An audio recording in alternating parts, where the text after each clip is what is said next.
Nilalanggam ang mga FYP o For You page at timeline ngayon. Let's open it and let's see if it tastes good.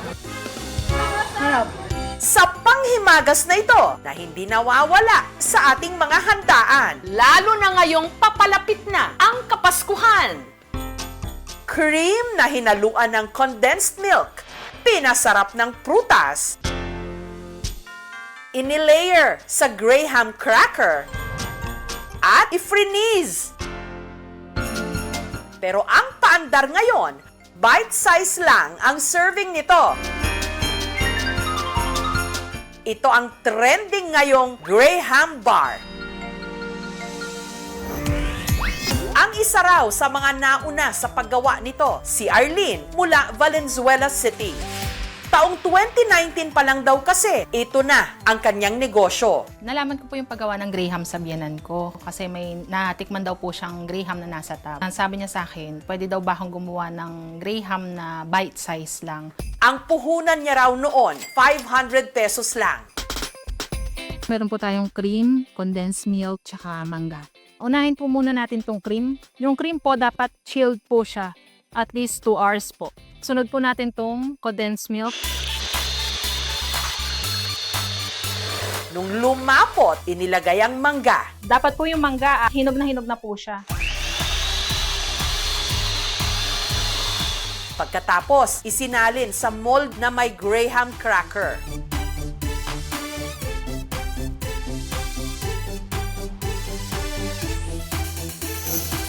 Parang ice cream cake siya. Kada serving, ibinenta niya noon ng 28 pesos. Nung una, hindi ko po alam na tatangkilikin talaga siya. Bago po sa paningin nila. Sarap nito eh. Tumatok lang daw talaga ang kanyang Graham Bar nito lang nakaraang taon. May isang vlogger po kasi na nakadiscover ng Graham Bar. Lasang-lasa yung mangga. Simula nung pinature niya yung Graham Bar, nag-trending po.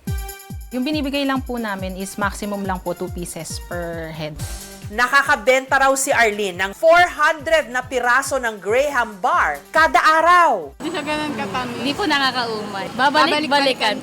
Dating OFW sa Dubai si Arlene at ang kanyang mister.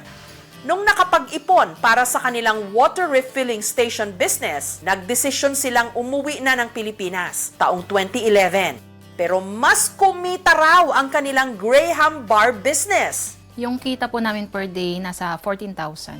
Halo-halong emosyon, masaya, pagod, pero kayang-kaya naman.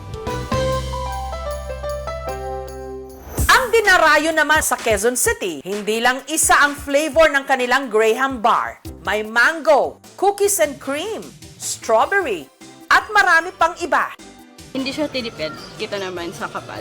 Masarap siya. Malambot. Hindi siya sobrang tamis. Ang nasa likod ng paandar na ito, ang baker na si Faye, na meron na ngayong 20 flavors ng Graham Bar.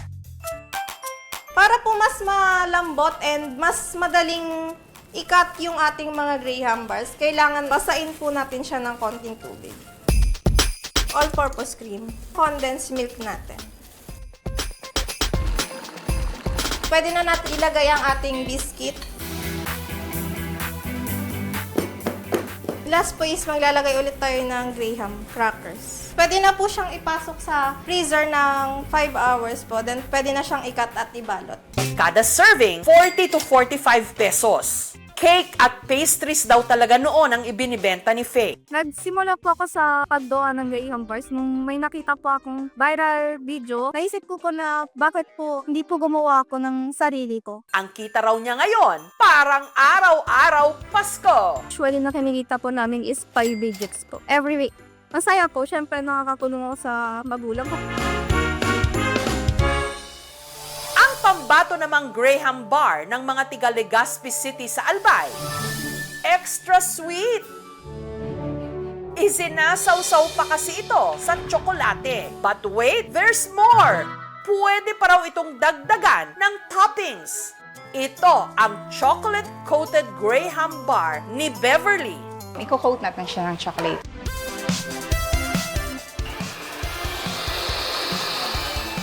Pwede natin lagyan ng cookies.